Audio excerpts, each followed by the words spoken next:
해봅시다. 부엘세바로 올라가라. 창세기 26장입니다. 1절부터 33절까지 보겠습니다.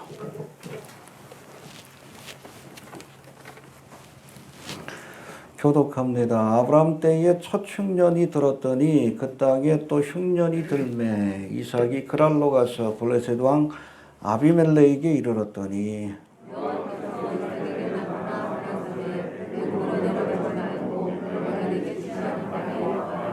이 땅에 유하면 내가 너와 함께 있어 네게 복을 주고 내가 이 모든 땅을 너와 네 자손에게 주리라. 내가 네 아비 아브라함에게 맹세한 것을 이루어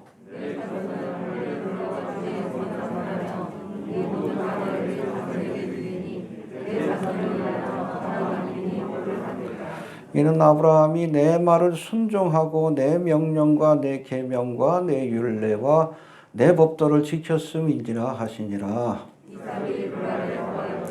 그곳 사람들이 그 아내를 물으매 그가 말하기를 그는 나의 누이라 하였으니 리브가는 복이 아리따움으로 그곳 백성이 리브가로 인하여 자기를 죽일까 하여 그는 나의 아내라 하기를 두려워함이었더라.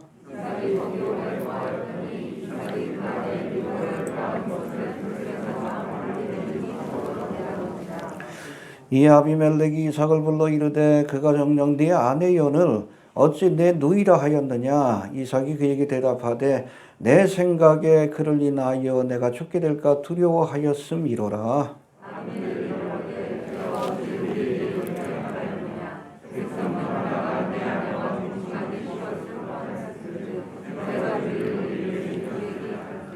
아비멜렉이 이에 모든 백성에게 명하여 가로되 이 사람이나 그 아내에게 범하는 자는 죽이리라 하였더라.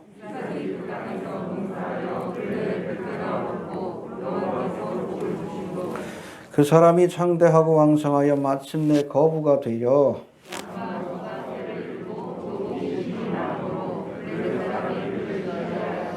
그 아비 아브라함 때에 그 아비의 종들이 판 모든 우물을 막고 흙으로 메웠더라.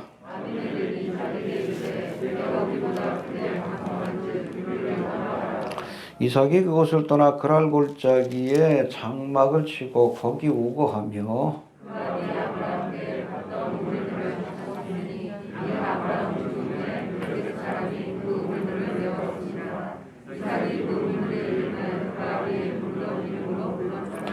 이삭의 종들이 골짜기에서 파서 샘 근원을 얻었더니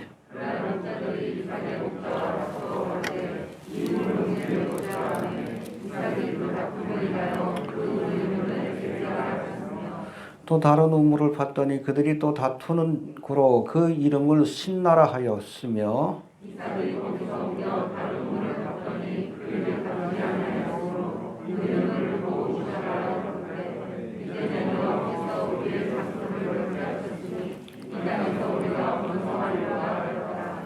이삭이 거기서부터 부엘세바로 올라갔더니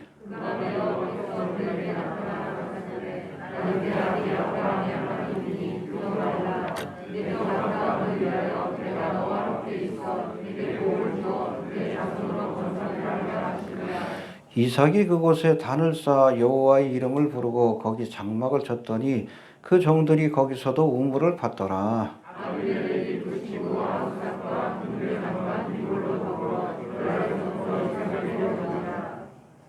이삭이 그들에게 이르되 너희가 나를 미워하여 나로 너희를 떠나가게 하였거늘 어찌하여 내게 왔느냐.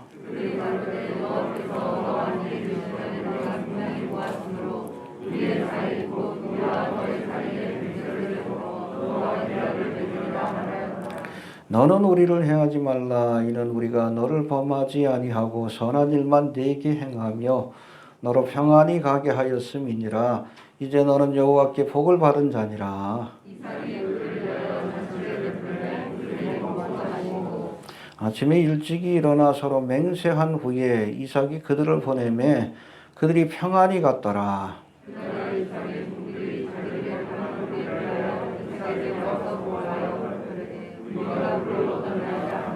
함께 봉독합니다. 그가 그 이름을 세바라 한지라.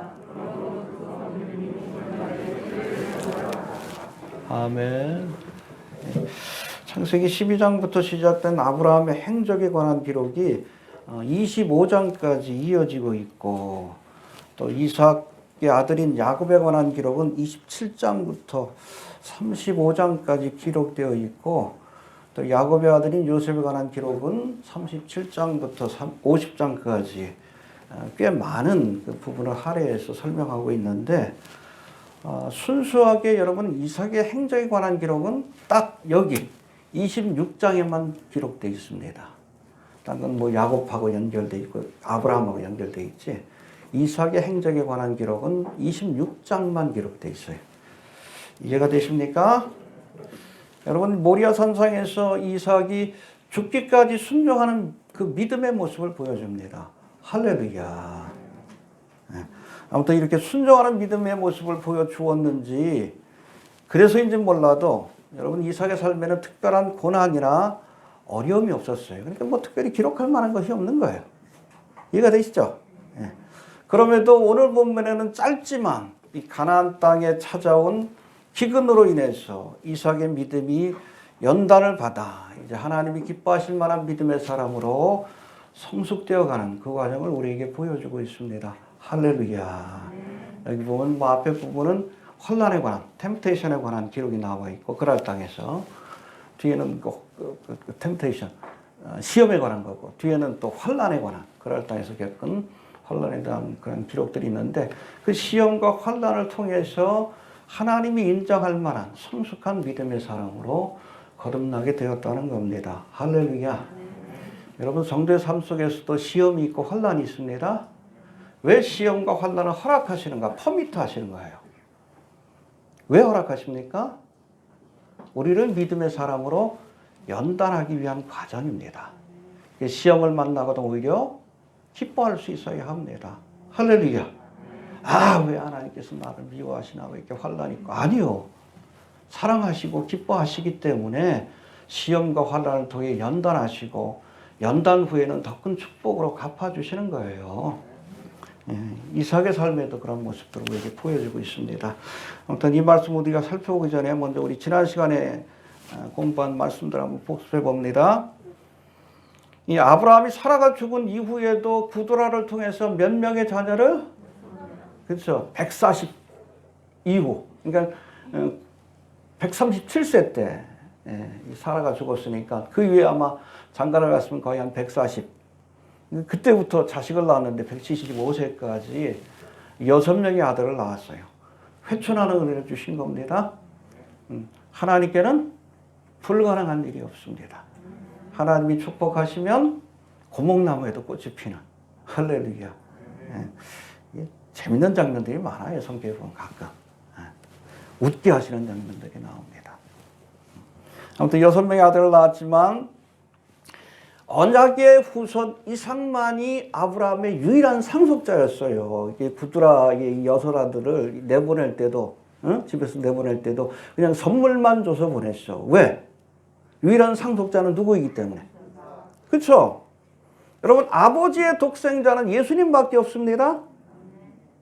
예수님이 천하 만국의 모든 영광과 권세를 아버지께로부터 받으신 거예요. 할렐루야. 그래서 우리가 그리스도의 신부인 리브가와 같이 그리스도의 신부가 될 때 예수님과 함께 이 모든 만물들을 다스리는 권세를 얻게 되는 겁니다. 할렐루야. 이 영부인의 역할이 중요한 거예요. 이번 대선 좀 걱정스럽죠? 뭐 유일한 대선 후보들 영부인들 보니까 만만치가 않아. 둘 다. 기도 많이 합시다. 이세벨이 되지 않도록. 아무튼 여러분, 영부인의 권세가 적은 게 아니에요. 엄청나게 큰 겁니다. 알겠습니까? 해봅시다. 함께 그 권세를 누리는 것이다. 이제 아브라함이 죽어서 175세에 죽었는데 어디에 잠듭니까? 사라가 잠든 헤브론 막벨라 굴에 함께 안치됨으로 열국과 함께 잠들었다. 할렐루야. 죽음 후에 다시 재회한 거예요. 다시 만날 걸 믿으시길 바랍니다. 먼저 간 성도들과 다시 만날 거예요. 여러분, 믿지 않는 사람들에게서 이 죽음은 절망이요. 지옥 가는 거예요. 본능적으로 합니다.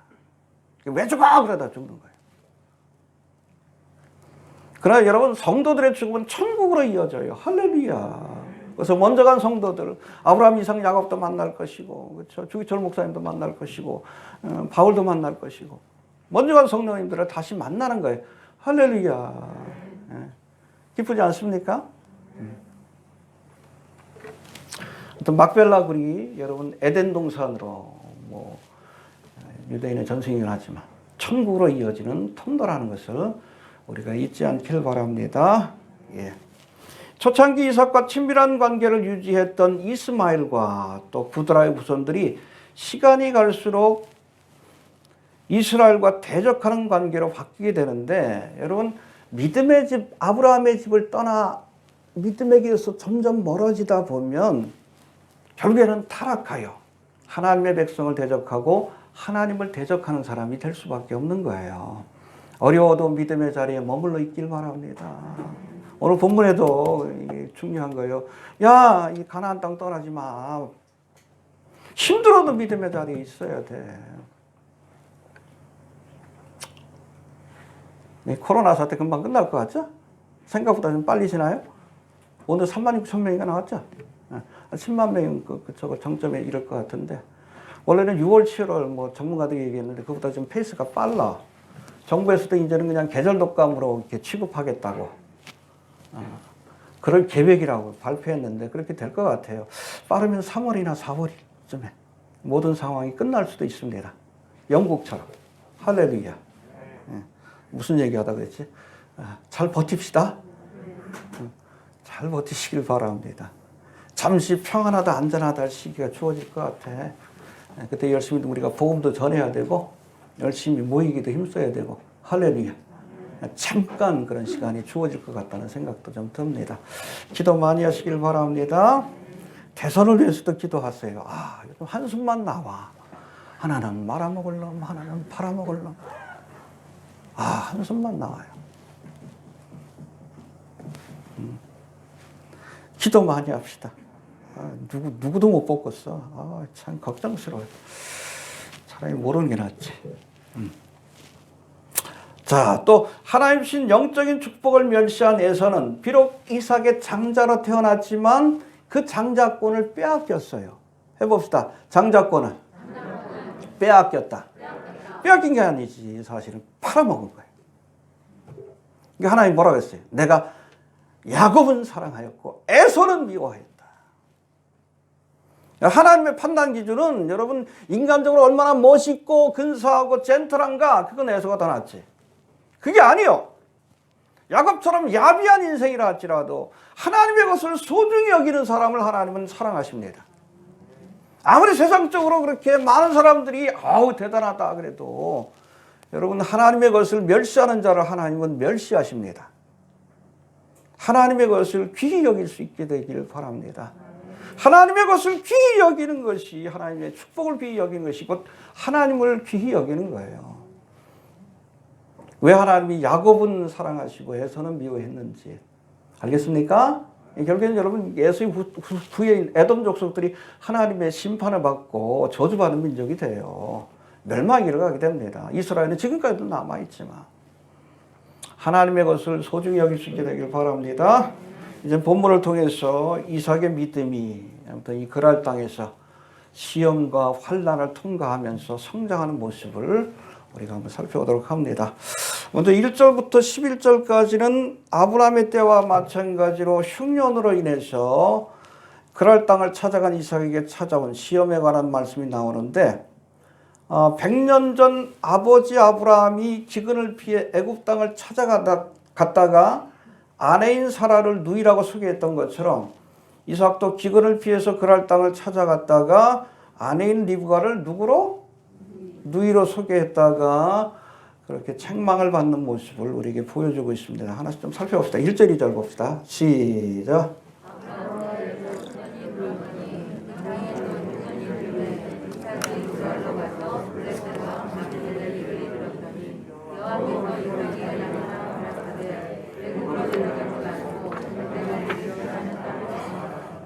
아브라함 때의 첫 중년, 이게 언제 몇 장에 나옵니까? 이때 아브라함이 애굽으로 내려가죠. 창세기 12장. 네, 거기 나옵니다. 이게 여러분 100년 전 일이에요. 100년 만에 또 큰 기근이 어디에 찾아온 거예요? 가나안 땅에 찾아온 겁니다.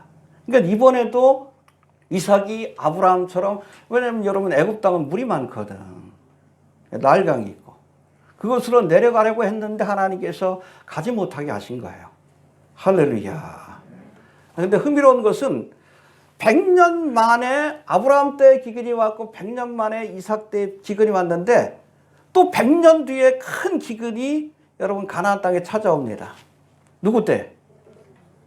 야곱의 때. 네. 이때는 어떤 일이 벌어지게 돼요? 야곱이 요셉의 부름을 받고 애굽 땅으로 내려갑니다. 할렐루야. 그때 브엘사바에서 제단을 쌓고 기도해. 갈까요 말까요? 그때는 허락하셨어요. 지금은 막으셨습니다. 여러분 하나님이 가라 하실 때, 가지 말라 하실 땐 알겠습니까? 이해가 됩니까? 네. 여러분 야곱 때는 가야 돼. 왜? 고센 땅에 가야 민족을 이룰 수 있기 때문에. 이해가 되시죠? 가라 할 땐 가시고 멈추라 할 땐 멈추시길 바랍니다. 아무튼 아브라함과 이삭과 야곱 믿음의 조상들의 삶 속에 100년마다 찾아온 이 기근이 저들의 인생의 터닝 포인트가 되었다는 아주 흥미로운 사건을 우리가 살펴볼 수 있다는 겁니다. 자, 100년 전에 아브라함이 기근을 만났을 땐 아브라함이 기근을 피해 애굽 땅으로 내려갔지만 이삭도 아브라함처럼 기근을 피해서 이제 애굽 땅으로 내려가려고 했을 때, 그러니까 여러분 그랄 땅을 거쳐서, 블레셋 땅이에요. 브엘세바에서 가까운 거기를 거쳐서 이제 바로 내려가면은 이 애굽 땅이 나오는 거예요. 내려가려고 하니까 하나님께서 멈추게 하신 거예요. 해봅시다. 멈추게 하셨다. 예, 여기 1절에 보니까 이삭이 그랄로 가서 블레셋 왕 아비멜렉이 이르렀더니 이렇게 소개되고 있는데, 사실은 여기 나오는 아비멜렉이 70년 전 아브라함이 만났던 아비멜렉하고 똑같은 인물이 아니에요. 이 아비멜렉, 우리가 애굽 왕을 뭐라고 얘기를 하죠?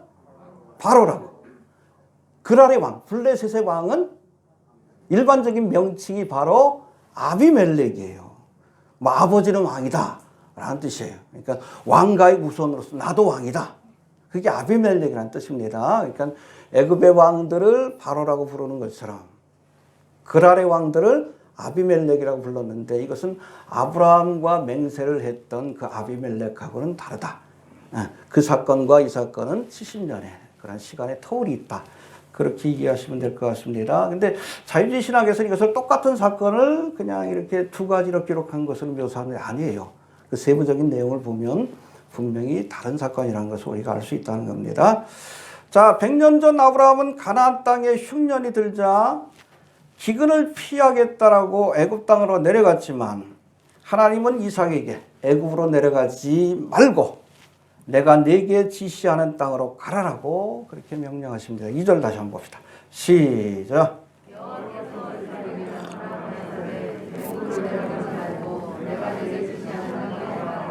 네, 그래서 전에도 말씀드렸지만은 아브라함도 기근으로 인해서 애굽으로 내려갔고 야곱도 가나안 땅을 떠나서 애굽으로 내려갔습니다. 뭐 그 전에 하란 땅도 찾아갔고. 그런데 여러분 이삭은 누구를 예표한다고요? 예수님을 예표하는데 예수님은 이삭은 한 번도 가나안 땅을 떠난 적이 없어요. 떠나려고 할 때에 막으신 겁니다. 할렐루야. 지금 예수님이 어디 계셔? 가나안 땅에 계셔요. 천국에 계십니다. 그래서 예수님을 만나려면 우리가 어디로 가야 돼? 우리가 가야 돼, 가나안 땅으로. 예수님이 계신 하늘의 처소로 올라가야 합니다. 그게 바로 휴거의 사건이에요. 믿습니까? 네, 해봅시다. 이삭은 한 번도 가나안 땅을 떠나지 않았다. 우리도 그럴 수 있게 되길 바랍니다. 어렵다고 믿음의 자리를 떠나면 더 큰 시험과 환난을 만나게 된다는 것. 룻기에 나오는 나오미가 그랬잖아요. 베들레헴이 기근이 오니까 그때도 또 어디로 내려갔어? 이방 땅인 모압 땅으로 내려갔다가 남편도 잃어버리고 자식들도 다 잃어버리고 더 큰 환난과 풍파를 만났다라고 말씀합니다. 해봅시다. 어려워도 믿음의 자리를 지키라. 예. 이제 기근으로 인해서 애굽 땅으로 내려가려던 이삭에게 하나님이 애굽으로 내려가지 말고 어디에 머물라고요? 가나안 땅에 머물라는 거예요. 지시한 땅은 여기 가나안 땅을 일컫습니다. 가나안 땅에 머물러라. 이런 말씀을 주시면서 그렇게 할 때에 어떤 복을 주시겠다? 3절 한번 봅시다. 시작.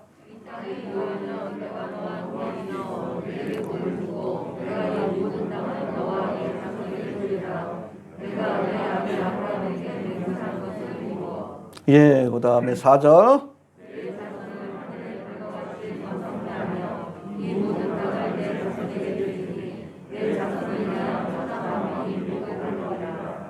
네, 할렐루야. 아브라함에게 주셨던 축복에 대한 약속을 누리게 하겠다. 전제 조건이 뭐예요? 이 땅에 유하면 믿음을 지켜야 한다는 거예요. 해봅시다. 믿음을 지킬 때. 믿음의 자리 지킬 때. 하나님이 약속하신 복을 누리게 하시겠다. 그걸 약속하신 거예요. 여러분, 하나님의 축복을 약속받았다고 다 누릴 수 있는 건 아니에요. 믿음을 보여야 합니다. 그래서 첫 번째는 이 땅이 유해라. 첫 번째, 하나님 요구하시는 믿음이고, 그 다음에 5절에서는 뭐라고 돼 있어요? 시작.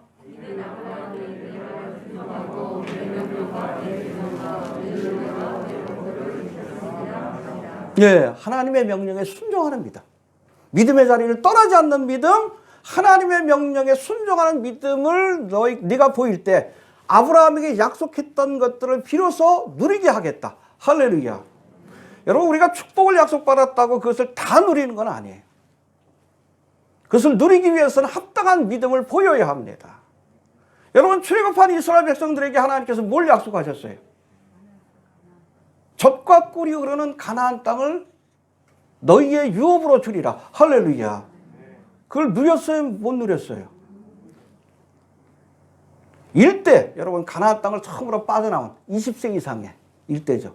이 사람들은 한 사람도, 여호수아와 갈렙을 제외하고는 모든 사람들이 다 이 가나안 땅에 들어가지 못하고 광야에서 죽고 말았어요. 왜 그래요? 가데스바네의 사건 때문에. 들어가라고 하는데 정탐꾼 10명의 정탐꾼의 보고를 듣고서 차라리 거기 들어가느니 우리가 광야에서 죽는 것이 낫겠다. 애굽 땅으로 돌아가자. 그래서 죽어라 그랬어요. 그래서 광야 40년 동안 죽은 거예요.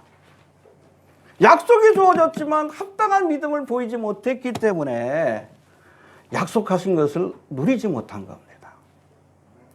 여러분, 하나님이 약속하셨다라고 다 누리는 게 아니에요. 여기에 합당한 믿음을 보여야 합니다. 할렐루야. 그래서 바로 이 사건, 가데스바네의 사건에 대해서 히브리서 4장에 이렇게 설명합니다. 그러므로 우리는 두려워할지니 그의 안식에 들어갈 약속이 남아있을지라도. 안식이 어디요? 가나안 땅. 이스라엘 백성들이 가나안 땅에 들어가는 안식에 대한 약속. 그렇죠? 종살이 하다가 이제 안식하는 거니까 가나안 땅. 해봅시다. 약속이 남아있을지라도 너희 중에 혹 미치지 못할 자가 있을까 함이라. 약속은 받았지만 그것을 성취할 만한 믿음이 없었기 때문에 그것을 누리지 못하는 사람들이 있을까? 우리가 걱정해야 된다는 말씀인데, 그래서 주시는 말씀이 뭡니까? 저희와 같이 우리도 복음 전함을 받은 자이나, 우리가 하나님의 말씀을 통해서 많은 축복, 영육간의 축복을 약속받은 사람이지만, 그러나 그 들은 바 말씀이 저희에게 유익되지 못한 것은, 해봅시다. 들은 바 말씀이 저희에게 유익되지 못한 것은, 약속은 받았어요. 그런데 그것이 우리에게 유익을 주지 못합니다. 왜 그렇습니까? 듣는 자가 믿음을 화합지 않은 까닭이라. 할렐루야. 하나님의 약속을 믿음으로 화합할 때, 영어로는 컴바인이라고 되어 있어요. 섞어야 돼. 약속을 우리가 믿을 때에, 그럴 때에 비로소 컴바인 될 때에 화학적인 작용이 일어나는 거예요. 약속을 누리게 되는 믿음의 증거가 나타나게 되는 겁니다. 해봅시다. 약속을 받았으면 그에 합당한 믿음을 보여야 한다. 믿음을 화합하시길 바랍니다. 우리가 휴거에 대한 약속을 받았지만 믿지 않는 자에게는 의미가 없는 거예요. 천국에 대한 약속을 받았지만, 그렇죠? 믿지 않는 자에게는 의미가 없는 겁니다. 믿어야 할지니라. 자, 그리고 또 6절 한번 봅시다. 시작. 그랄은 지금 가자지구와 브엘세바 사이에 위치한 땅인데 블레셋 족속의 근거지입니다. 그런데 지금도 그곳이 팔레스타인 사람들이 머무는 곳이에요. 희한하죠? 영적으로도 참 대적들이 사는 그런 땅으로 그렇게 지금까지도 이어지고 있는데 묘해요. 아무튼 이 그랄 땅. 이 그랄 땅에 거했다라고 말씀하는데 기근 때문은 아니지만 70여 년 전 아브라함도 이 그랄 땅을 찾았다가 아내인 사라를 빼앗길 뻔한 적이 있었는데 이번엔 그 아들인 이삭이 기근으로 인해서 그랄 땅을 찾았다가 역시 아내를 빼앗길 뻔한 위기를 겪게 됩니다. 기근으로 인해서 비록 이삭이 애굽 땅까지는 내려가지 않았지만 이방 족속들이 살고 있는 그랄 땅을 찾아갔다가 시험과 환난을 만났다는 거예요. 결론적으로 말하면 사실은 하나님께서 이 가나안 땅에 머물라고 하시면서 사실은 이 이삭이 그랄 땅이 아니라 어디에 머물기를 원하셨습니까? 23절하고 25절 보면 그랄 땅이 아닌 브엘세바에 머물길 원하셨어요. 그런데 이런 하나님의 뜻을 헤아리지 못하고 이방인들이 사는 그랄 땅에 머물다가 아내를 빼앗길 뻔한 시험을 겪고 또 우물을 빼앗기고 많은 고초를 겪는 환난을 겪게 된 겁니다. 이해가 되십니까? 해봅시다. 하나님이 원하시는 곳에 머물러야 한다. 그럴 땅이 아니라 브엘세바. 그럴 땅에 머물다가 어찌 보면 여러분 겪지도 않아도 좋았을 시험과 많은 환난을 겪게 되었다는 겁니다. 우리가 하나님의 뜻을 헤아려야 합니다. 예. 여러분 야곱도 똑같죠? 야곱이 하란 땅에서 돌아왔을 때 어디에 머물라고 하나님께서 말씀하셨어요? 어디에 머물겠다고 소원했습니까? 베델에 머물겠다고 했잖아. 나이로 무사히 돌아오게 하시면 내가 이 베델, 이 기름 부은 이곳에다 제단을 쌓고 하나님을 섬기면서 살겠습니다. 그런데 베델이 아니라 어디에 머물렀어요? 세겜 땅에. 똑같아. 이삭도 하나님이 원하신 것은 브엘세바에 머무는 걸 원하셔. 그런데 이방인들 사는 그 그랄 땅. 왜? 거기가 살기 좋으니까. 믿음보다는 세상적인 관점을 가지고 그랄 땅을 찾아갔다가 여러 가지 시험과 환난을 만나게 된 겁니다. 알겠습니까? 이제 브엘세바로 가게 되는 그 여정이 이후부터 펼쳐지는데 먼저 그랄 땅에서 이 이삭이 만난 시험들 한번 살펴봅시다. 7절 8절 한번 봅시다. 시작.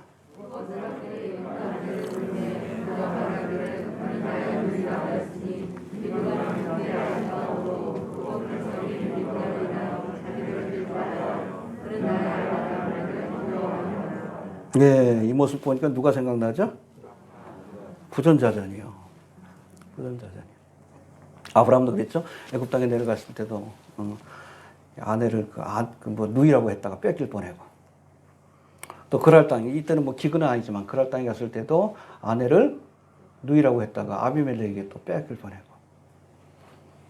똑같은 실수를 여러분 이삭이 반복하고 있는 거예요. 해봅시다. 부전자전이다. 우리가 자식을 낳고 키우다 보면 이것만큼은 닮지 않았으면 하는 것들. 그건 꼭 닮아. 우리 아들도 보면 좀 눈이 좀 크고 엄마처럼 그랬으면 좋겠는데 나하고 똑같더라고.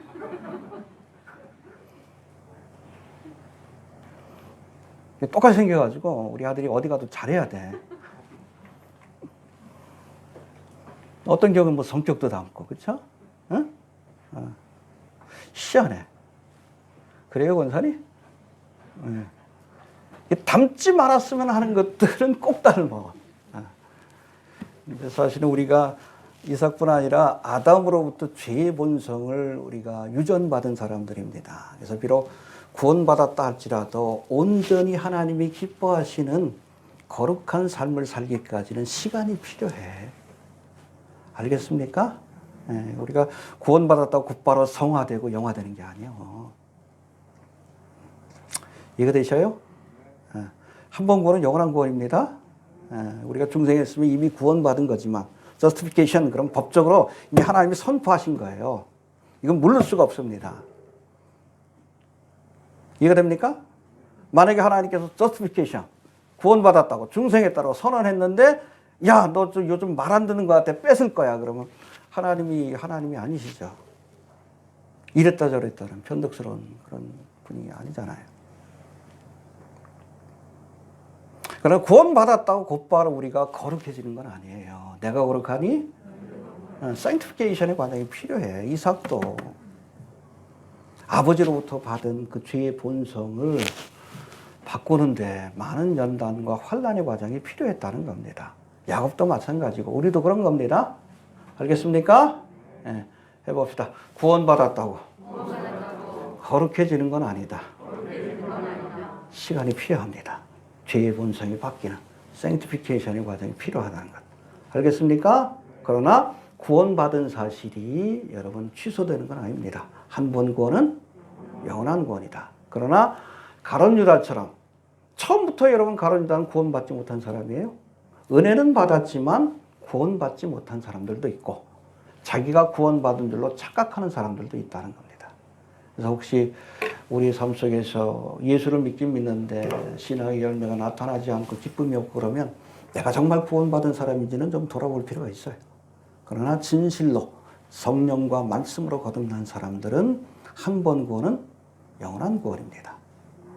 알겠습니까?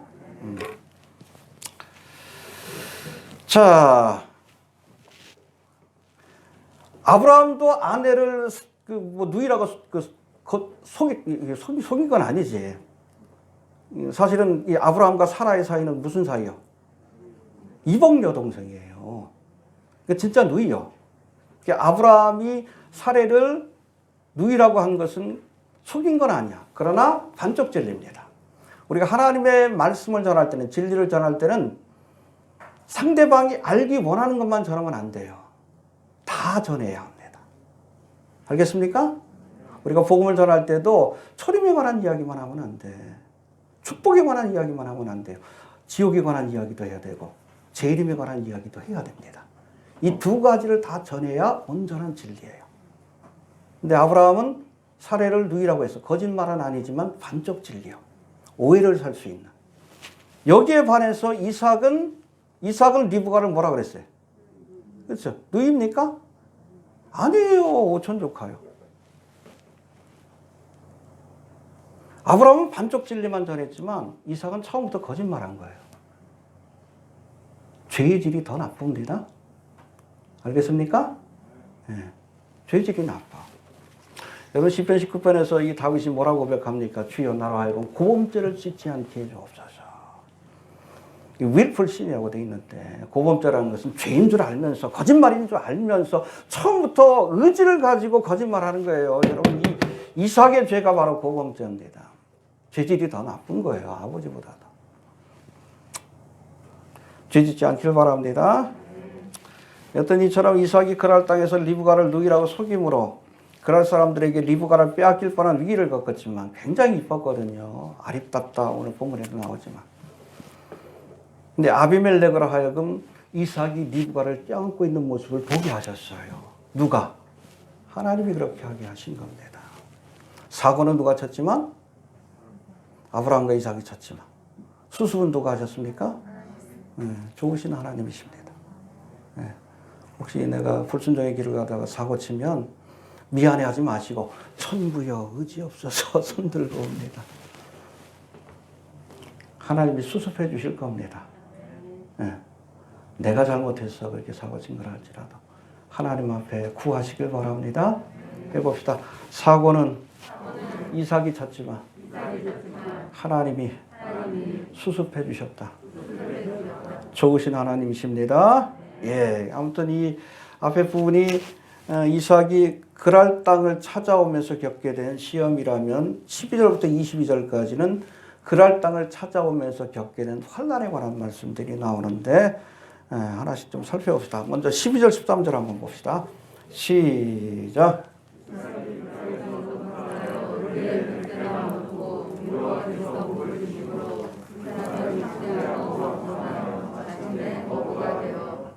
할렐루야.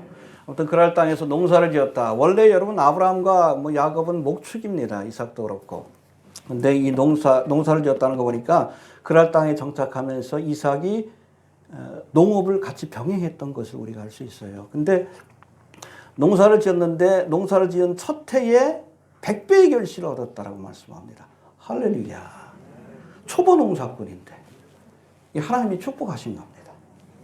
해봅시다. 하나님이 축복하셨다. 이처럼 이삭이 100배의 결실을 얻고 하나님이 주신 축복으로 창대하고 왕성하여 거부가 되자 블레셋 사람들이 이삭을 시기하여 우물을 막고 이제 블레셋 왕 아비멜렉은 이삭으로 하여금 그랄 땅에서 떠날 것을 요구하는 모습을 보게 됩니다. 14절 우리 15절 한번 봅시다. 시작.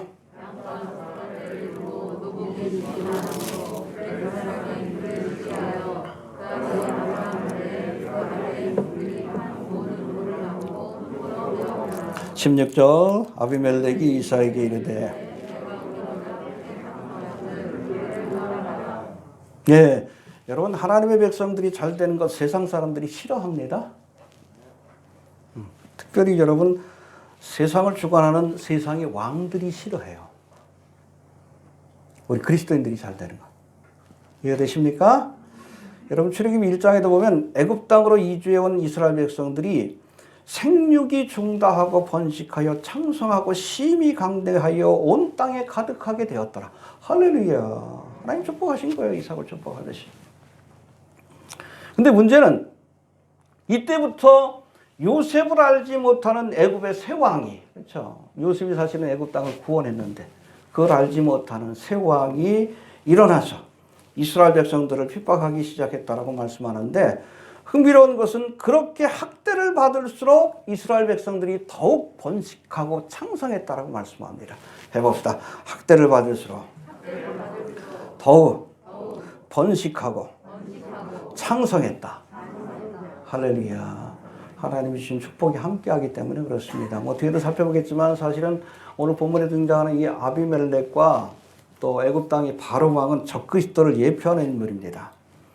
저들이 하나님의 백성들을 학대하고 박해했지만 그럴수록 오히려 더 하나님의 백성들이 번성케 되는 역사가 나타났다라고 말씀합니다. 할렐루야.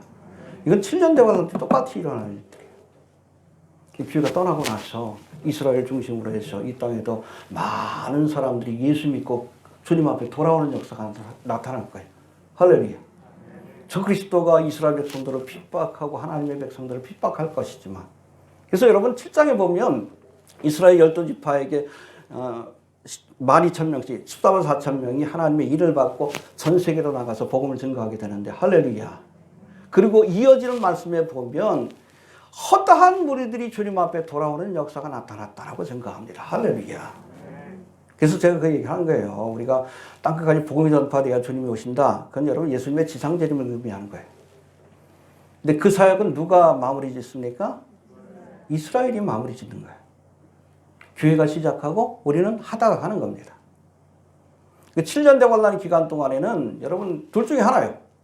하나님의 일을 맡든지 짐승의 표를 받든지 예수를 믿든지 적그리스도를 믿든지 중간이 없어.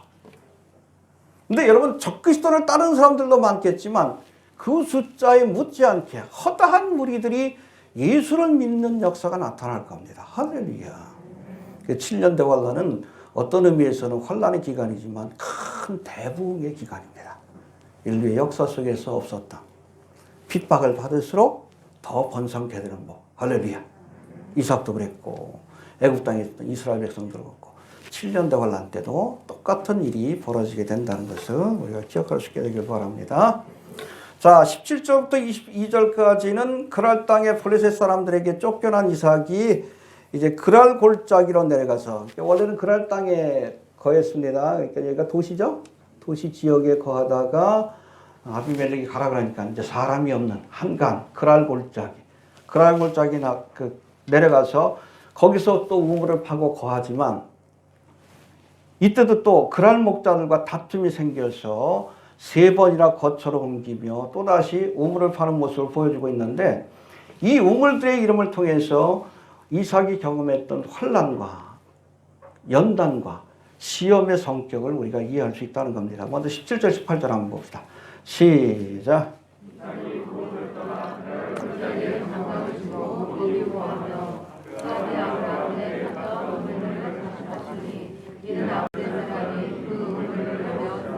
예, 그랄 땅. 그 블레셋 사람들이 모여 사는 그곳에서 한가한 것. 그랄 골짜기. 여기가 경계선이에요. 이쪽으로 내려가서 새롭게 우물을 파고 그렇게 거처를 마련했다.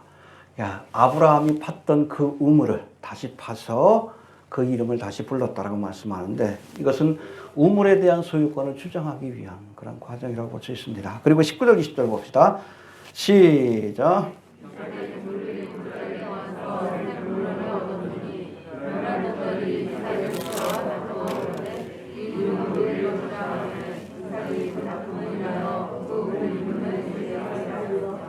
예, 이삭이 아버지 아브라함이 팠던 우물 외에도 뭐 양떼도 많고 소떼도 많고 그러니까 새롭게 또 우물을 팠는데 이 셈 근원으로 인해서 그랄 목자들과 다툼이 일어납니다. 그래서 결국에 그것을 양보했는데 그 이름을 뭐라고 했다고요? 에색. 이건 억압하다 강탈하다는 뜻이에요. 강탈당했다는 뜻입니다. 그러니까 또 가가지고 또 우물을 파. 이 이삭은 우물도 많이 받고 가는 곳마다 또 물이 솟구치는 은혜를 경험합니다. 할렐루야. 우물하고 굉장히 연관성이 많이 있어요. 응? 부엘라 헤로이에서 리브가도 만났고. 여러분 우리가 주님 앞에 나갈 때 생수의 은혜를 주실 줄로 그렇게 믿습니다. 예, 어떤 빼앗겼고 그 다음에 세 번째 21절 봅시다. 시작.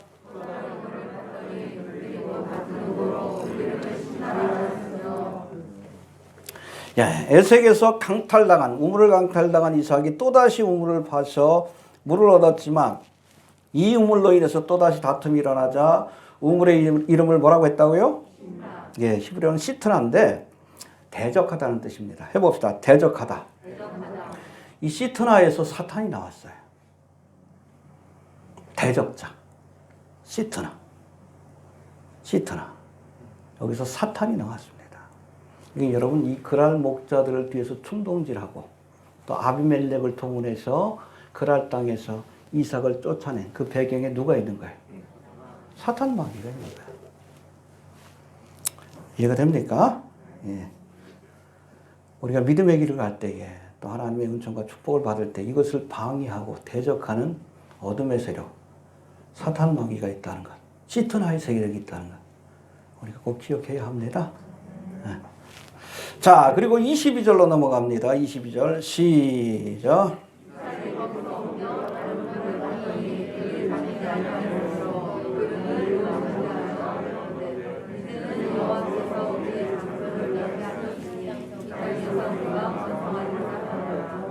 네, 여러분 에색에서도 다툼이 일어났고 또 심나에서도 다툼이 일어났지만 그때마다 사실은 이삭이 그 모든 것들을 양보하고 떠난 거예요. 해봅시다. 양보하고 떠났다.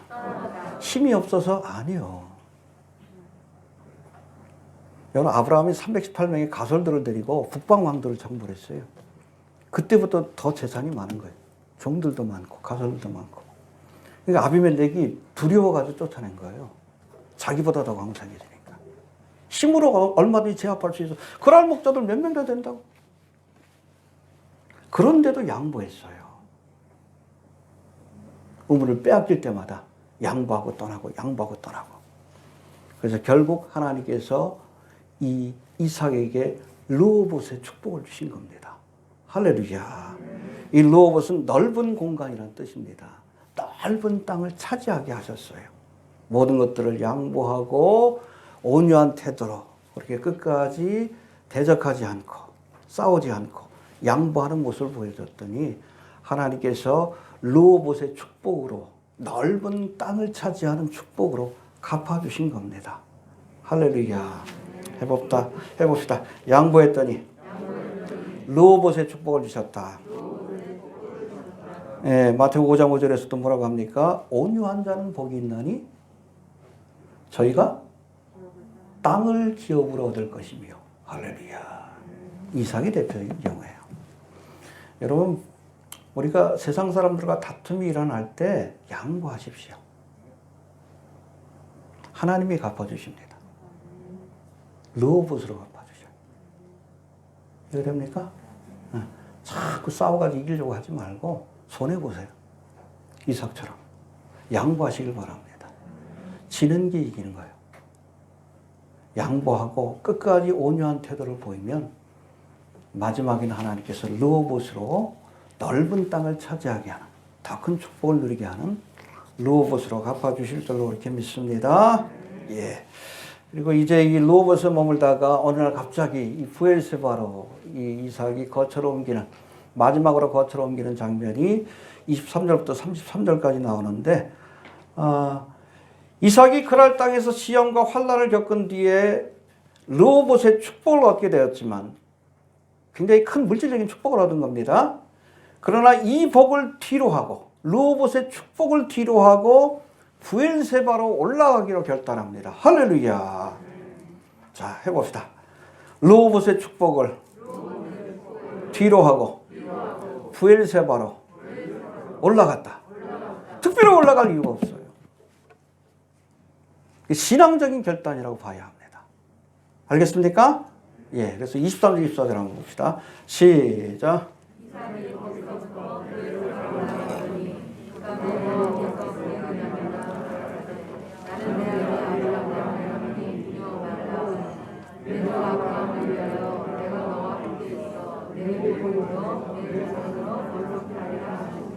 예, 이삭이 르호봇에서 브엘세바로 올라갔더니 그 밤에, 이게 뭐예요? 기다렸다는 뜻이. 왜? 하나님이 기뻐하신 거예요. 그래서 아까 처음에 설교할 때도 하나님이 이삭이 머물길 원했던 곳은 이방인들이 사는 그랄 땅이 아니라 어디였다고요? 아브라함이 우물을 팠다. 브엘세바. 우물을 파고 하나님을 섬겼던 이 브엘세바로 올라가길 원하셨다는 겁니다. 그러니까 올라가자마자 그날 밤에 하나님께서 이삭에게 나타나셔서 다시 한번 축복의 말씀을 주신 거예요. 해봅시다. 그럴 땅이 아니라 브엘세바에 머물러야 한다. 예, 우리가 브엘세바에 대해서 우리가 살펴보면, 여러분, 이삭이 태어난 곳이 어디요? 브엘세바예요. 브엘세바입니다. 헤브론에서 아브라함하고 그 사라에게 후손을 주겠다는 약속을 주셨지만 실질적으로 태어난 곳은 브엘세바입니다. 해봅시다. 이삭의 고향이다. 예, 그리고 여기서 무슨 사건이 있었어요? 아브라함이 이삭이 어느 정도 자랐을 때 하나님께로부터 말씀을 듣죠? 응? 네 아들 이삭을 어디에다? 모리아 산으로 가서, 하나님 지시할 산으로 가서 번제로 드려라. 이 브엘세바에서 받은 명령이요. 그래서 아버지 아브라함과 함께 모리아 산상 사흘 길을 걸어서 갔다가 거기서 여호와 이레의 축복을 경험한 것. 그것이 바로 브엘세바입니다. 그러니까 여러분, 이삭에게 있어서 이 브엘세바는 육적인 고향인 동시에 영적인 고향과 같은 중요한 장소예요. 여기로 여러분 이삭이 올라갔다는 것은 내가 하나님을 처음 만났을 때 가졌던 그 믿음, 그야말로 이 브엘세바에서 모리아 산상까지 가서 하나님 앞에 나 자신을 드렸던 그 첫 믿음과 첫사랑으로 회복하는, 돌아가는 그런 믿음의 여정이었다는 거예요. 돌아가야 합니다. 그동안 그랄 땅에 머물면서 그 신앙이 타락해서 물질적인 축복은 주어졌지만 하나님이 원하시는 게 뭐예요? 브엘세바로 가서 네 처음 가졌던 그 믿음과 그 신앙의 모습으로 돌아가라. 첫사랑을 회복해라. 에베소 교회처럼 내가 처음 사랑을 버렸다. 해봅시다. 브엘세바로 올라가라. 올라갈 수 있게 되길 바랍니다. 그래서 여러분, 우리가 믿음의 조상들마다 아주 특별한 장소가 있어요. 그러니까 아브라함의 성읍 그러면 어디입니까? 쉬운 것부터 봅시다. 야곱의 성읍은 베델이에요. 베델. 그렇죠? 아브라함의 성읍은 아브라함의 삶에 있어서 가장 중요한 사건이 일어나는 곳. 헤브론이에요. 거기서 여러분 피 언약도 하고, 하나님의 천사들을 만나고 대접하기도 하고, 할렐루야. 그리고 그 마물의 상술이 그 나무에서 하나님을 쌓고, 그 다음에 막벨라 그래서 그 사라를 그렇게 묻고. 그래서 여러분, 헤브론은 아브라함의 성읍이라고 일컬어집니다. 그리고 베델은 야곱의 성읍. 이 브엘세바는 이삭의 성읍이에요. 이삭의 믿음이 완성된 곳입니다. 할렐루야. 이삭이 태어나고 이삭의 믿음이 완성된 이 브엘세바가 바로 이삭의 성읍이라고 일컬어지는 곳입니다. 자, 그래서 브엘세바에 가서 뭘 합니까? 25절 한번 다시 봅시다. 시작.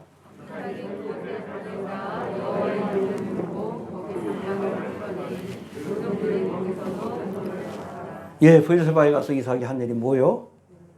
세 가지 했죠? 해봅시다. 단을 쌓고 장막을 치고 우물을 받더라. 제단을 쌓기 위해서 브엘세바에 올라간 거예요. 여러분, 이삭은 가는 곳마다 뭘 했죠? 아브라함은 제단을 쌓았지. 이삭은 가는 곳마다 우물을 팠어. 여러분, 아브라함은 가는 곳마다 제단을 쌓았다는 그런 기록들이 나오는데 이삭이 제단을 쌓았다는 것은 여기밖에 안 나와요. 제단을 쌓기 위해서 올라간 겁니다. 할렐루야. 네.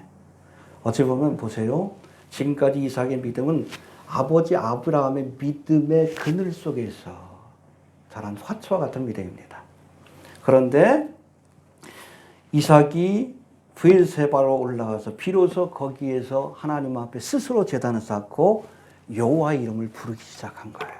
해봅시다. 스스로 제단을 쌓고 하나님의 이름을 불렀다. 아버지 아브라함의 믿음이 아버지 아브라함의 하나님이 나의 하나님이 되는 순간입니다. 할렐루야. 똑같은 사건을 야곱도 경험하죠. 그렇죠? 아브라함의 하나님, 이삭의 하나님이 나의 하나님으로 바뀌는 순간. 그게 베델의 사건이에요. 뒤에 뭐 다다음 주인가 한번 설교하겠지만. 이삭에게서는 브엘세바의 사건입니다. 여러분, 신앙에 홀로서기를 해야 합니다. 모태신앙들도 있고 그런데 어느 정도 부모의 여러분 신앙의 영향 아래 또 부모의 기도 속에서 우리가 믿음 생활을 한다 할지라도 언젠가는 스스로 제단을 쌓고 스스로 하나님의 이름을 부르는 신앙의 홀로서기를 해야 돼. 이삭이 브엘세바에서 비로소 신앙의 홀로서기, 스스로 제단을 쌓고 여호와 이름을 부르는 그런 믿음을 갖게 되었다라고 말씀하고 있습니다. 우리도 좀 그럴 수 있게 되기를 바랍니다. 예. 그리고 두 번째, 첫 번째는 제단을 쌓고 여호와 이름을 불렀고 두 번째는 또 뭐 했습니까? 25절 다시 봅시다. 시작.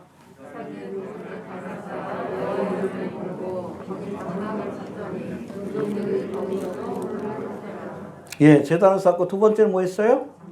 예, 제단 옆에 장막을 쳤어요. 아브라함은 그랬죠? 제단 옆에 장막을 치고, 제단 옆에 장막을 치고.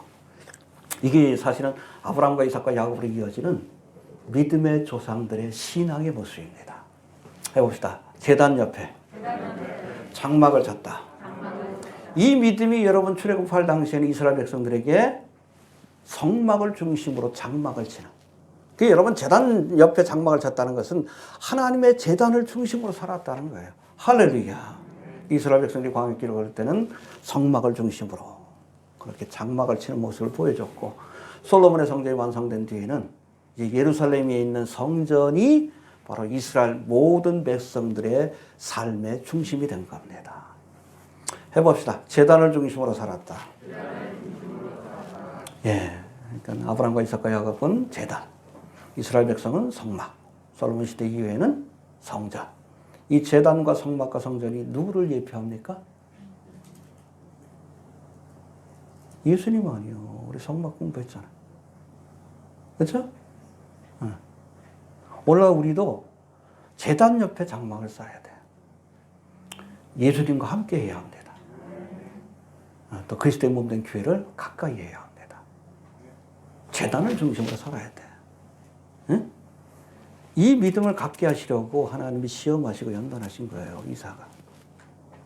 알겠습니까? 왜 브엘세바가 중요한지, 왜 이 사건이 중요한지 해봅시다. 제단을 쌓고 장막을 쳤더라. 이삭의 믿음이 완성되는 순간이고 이삭의 믿음이 홀로 서는 순간이고 신앙의 중심적인 모습이 뭔가를 보여주는 가장 중요한 사건이 바로 제단 옆에 장막을 친 이 사건이라는 것을 우리가 기억할 수 있게 되길 바랍니다.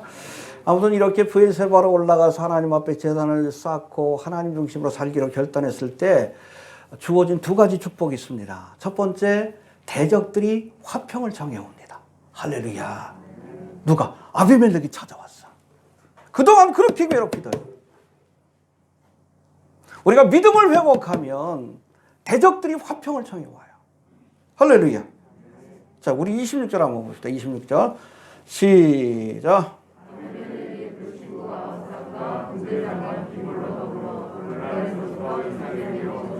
네, 그렇죠. 브엘세바의 제단을 쌓고 하나님 이름을 불렀더니 희한하게도 대적들이 와서 화평을 청합니다. 27절도 봅시다. 시작.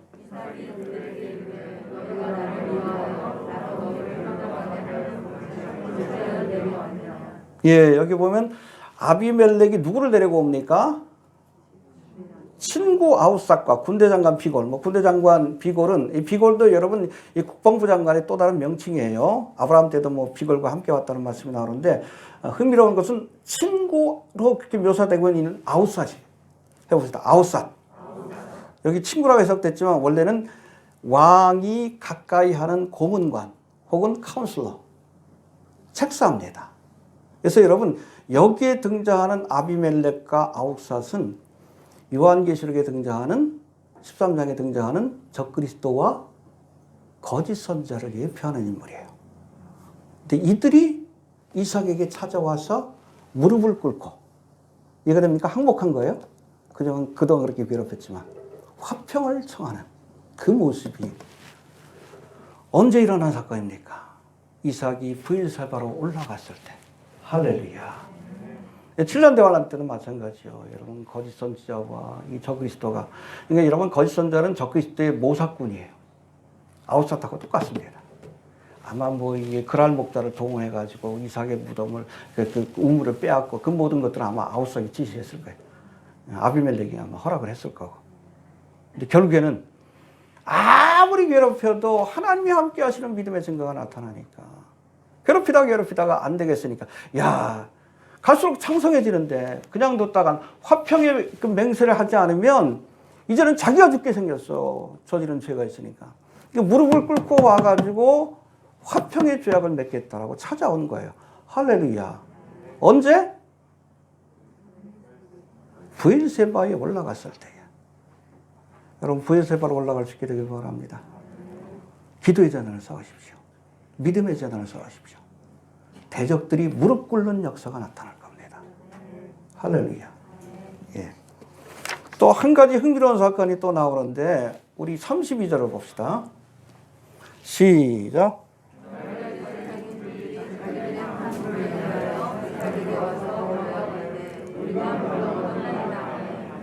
재밌죠? 아비멜렉과 화평의 조약을 맺은 그날, 그렇죠? 언제 우물을 팠어요? 브엘세바에 오자마자 우물을 판 거예요. 제단을 쌓고 여호와 이름을 부르고 장막을 치고 그 다음에 종들을 보내서 우물을 팠는데 하루아침에 나오는 게 아니잖아.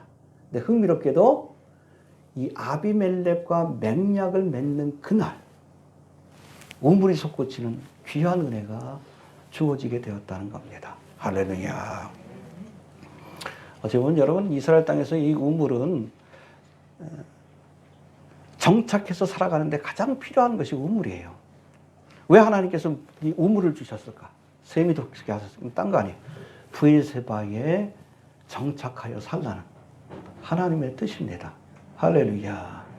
여튼 우리가 여러 가지 손해가 있고 어려움이 있어도 믿음의 자리, 믿음의 고향인 브엘세바로 찾아오게 되면 우리가 처음 가졌던 믿음과 사랑과 이 모든 것들을 회복하기 위해서 브엘세바로 가서 제단을 쌓으면 하나님께서 대적을 막아주시고 또 생수의 은혜, 생수의 축복을 주시는 귀한 은총을 경험하게 될 줄로 그렇게 믿으시길 바랍니다. 할렐루야. 예, 이제 33절 보고 마치죠. 시작.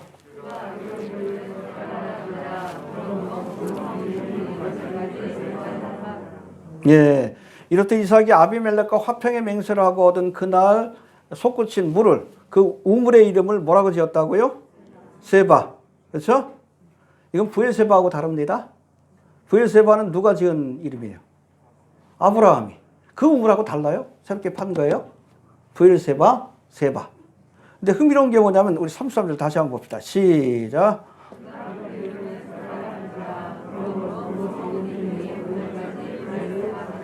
아브라함 때는 우물의 이름이 부엘세바였어요. 그런데 그곳에 누가? 이삭이 찾아와서 100년 만에 찾아와서 다시 우물을 파고 정착해 살면서 그것이 하나의 성읍이 된 거예요. 부엘세바라는 성읍이 된 겁니다. 잘 들으세요. 아브라함이 처음으로 우물을 파고 이삭이 다시금 찾아와 우물을 파고 정착한 부엘세바가 아브라함이 시작하고 이삭이 완성한 믿음의 성읍인 것입니다. 아브라함이 시작한 믿음이 이 부엘세바 성읍을 통해서 완성되는 모습을 우리에게 보여주고 있는 겁니다. 할렐루야. 그래서 아까도 설명한 것처럼 여러분 아브라함의 성읍은 어디라고요? 헤브론. 이삭의 성읍은 부엘세바. 야곱의 성읍은 베델. 할렐루야. 그러니까 하나님께서 부엘세바로 올라가라고 이렇게 명령하신 겁니다. 그러니까 어려워도 믿음의 자리를 지켜야 합니다. 어렵다고 애굽 땅으로 내려가면 더 큰 어려움을 겪어요. 이게 가나안 땅에 머물렀지만 그래도 세상적인 욕심 때문에 그랄 땅에 머물렀어요. 그것에서 많은 물질적인 축복을 받았지만 그로 인해서 여러 가지 시험과 환난과 연단을 겪게 되는 모습을 보여줍니다. 그러한 시험과 환난과 연단을 통해 이삭이 깨달은 게 뭡니까? 부엘세바로 올라가야 된다. 그래서 올라가서 처음으로 스스로 제단을 쌓고 여호와 이름을 부를 때에 할렐루야 하나님이 대적을 막아주시고 있습니까? 그리고 생수의 은혜를 주시는 세바의 은혜를 주시는 귀한 은총을 경험했다라고 이렇게 말씀하고 있습니다. 우리도 부엘세바로 올라갑시다. 처음 주님을 만났을 때 또 처음 주님 앞에 나의 모든 것들을 헌신하고 바치겠다라고 했을 때에 그 믿음의 자리로 돌아가서 다시 한번 무너진 제단을 쌓고 주의 이름을 부를 때에 어떤 부엘세바의 은혜, 화평의 은혜, 생수의 은혜를 우리에게도 허락하실 줄로 그렇게 믿습니다. 해봅시다. 부엘세바로 올라가자. 예, 머릿속에 그려지시죠? 그래서 여러분 부엘세바는 누구의 성읍? 이삭의 성읍. 알겠습니까? 이삭의 믿음이 시작되고 완성된 것이다. 할렐루야. 시작되고 완성되기까지 많은 시험과 환난을 겪어야 됐다. 처음부터 순종하고 부엘세바에 갔으면 겪지 않아도 좋았어요. 환난과 풍파를 겪게 되었다. 또 우리도 이 부엘세바로 올라가서 무너진 제단을 쌓고 다시금 주의 이름을 부를 수 있는 처음 믿음으로 돌아가는 그 신앙의 회복이 있길 바랍니다. 알겠습니까? 주님 오실 날이 가까워요. 내가 처음 주님 만났을 때 그 감격과 믿음과 고백을 가지고 마지막까지 이 부엘세바에서 주님 앞에 제단을 쌓고 주님을 가까이 할 때에 주님께서 우리에게 귀한 화평의 복과 생수의 은혜를 주실 줄로 그렇게 믿습니다. 주신 말씀 붙들고 우리가 참 통성으로 기도합니다. 하나님을